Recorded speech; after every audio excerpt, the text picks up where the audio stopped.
Just like we did a couple weeks ago. You gotta get used to seeing these things coming. He's striking you, he's hitting me, it's too much. You gotta come up, come up.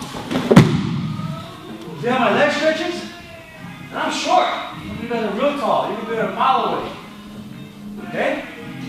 Any questions? Everybody's saying how it loops. And I'm hiding it. But if you're afraid of it, if he's hitting you too much, just hide your head a little bit. Keep driving. He's going to naturally be hips away. And he should anyway. If his hips are real close to you, then you can just body lock him. But he'll naturally be away like that. Right here he's grappling though. Can you tell? He's not trying to hit me. So if he's still trying to hit me, he's dead. See, so he's far away. I know he's far away. So when I go, I'm going to go real wide.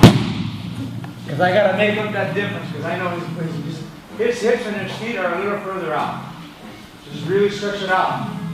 Commit to it, you'll be fine. If he's grappling with me, then he'll be pretty far away. It might be a little harder here. I can still do it if I can. Right here I got it. Right here, because I know I can reach that way. Right there I got it. But if he's just striking here, right here, he's upright, and then it's easy. Because he'll be up here hitting you more versus trying to